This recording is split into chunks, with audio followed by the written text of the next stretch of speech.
നമസ്കാരം. Today at മലപ്പുറത്തിലേക്ക് സ്വാഗതം. അമിതഭാരം കയറ്റി എത്തിയ ലോറി അരിയല്ലൂർ വളവിനു സമീപം റോഡിൽ നിന്ന് ചിരിഞ്ഞു. ഇന്നലെ രാവിലെ അരിയല്ലൂർ വളവിനു സമീപമാണ് സംഭവം. ഏറെ നേരം ഗതാഗതം തടസ്സപ്പെട്ടു.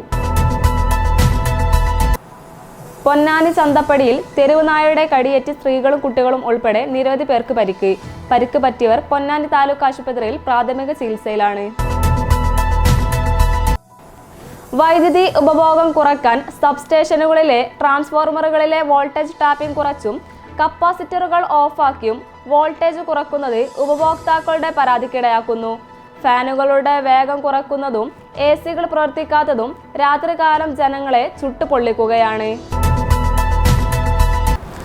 വഴിക്കടവ് വെള്ളക്കട്ടയിലെ തോട്ടിൽ നീരാടാനെത്തുന്ന ആനക്കൂട്ടം നാട്ടുകാർക്ക് ഭീതിയാകുന്നു. തേക്കുംകുറ്റിയാലിലെ ജനവാസ കേന്ദ്രത്തോട് ചേർന്ന തോട്ടിലാണ് ദിവസവും ആനക്കൂട്ടം എത്തുന്നത്. വഴിക്കടവ് വനത്തിന്റെ വിവിധ ഭാഗങ്ങളിൽ നിന്ന് കുടിവെള്ളം തേടിയെത്തുന്ന ആനകളാണ് ഇവിടെ വെള്ളം കുടിയും നീരാട്ടും നടത്തി മടങ്ങുന്നത്. ചങ്ങരക്കുളത്തിൽ 4 പതിറ്റാണ്ടായി തരിശായി കിടന്ന കടവല്ലൂർ പാടത്ത് കൃഷിയോഗ്യമാക്കുന്നതിനായി ഇറങ്ങി തിരിച്ച കർഷകർക്ക് കിട്ടിയത് കണ്ണീർ പാടം. ഉദ്യോഗസ്ഥരുടെയും ജനപ്രതിനിധികളുടെയും തികഞ്ഞ അനാസ്ഥയാണ് കൃഷി വെള്ളമില്ലാതെ ഉണങ്ങാൻ കാരണമെന്ന് കർഷകർ പറയുന്നു.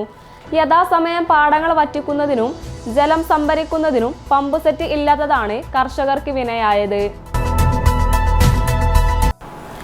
കടലിൽ അനധികൃതമായി മീൻപിടുത്തം നടത്തിയ ബോട്ട് ഫിഷറീസ് വകുപ്പ് അധികൃതർ പിടികൂടി പിഴ ചുമത്തി. കുളച്ചൽ സ്വദേശി ജോൺ ബ്രിട്ടോയുടെ ഉടമസ്ഥതയിലുള്ള ബോട്ടാണ് പിടികൂടിയത്. 2.5 ലക്ഷം രൂപ പിഴ ചുമത്തുകയും ബോട്ടിലുണ്ടായിരുന്ന മീനുകൾ പിടിച്ചെടുത്ത് 4500 രൂപയ്ക്ക് ലേലം ചെയ്ത് ആ തുക പൊന്നാനി ട്രഷറിയിൽ അടക്കുകയും ചെയ്തു. നിലമ്പൂരിൽ പ്രളയക്കെടുതിയുടെ ദുരിതം പേറിയ കുടുംബങ്ങൾ ദാഹജലം തേടി നെട്ടോട്ടത്തിൽ. 2018 പ്രളയത്തിൽ കാഞ്ഞിരപ്പുഴ ഗതിമാറി ഒഴുകി ചാലിയാർ പഞ്ചായത്തിലെ മതിൽമൂല കോളനി അപ്പാടെ നശിച്ചു. നിലമ്പൂർ ജവഹർ കോളനിയിൽ പുനരധിവസിപ്പിച്ച പട്ടികജാതി വിഭാഗത്തിൽ 9 കുടുംബങ്ങളാണ് വെള്ളത്തിന് പെടാപ്പാടുപെടുന്നത്.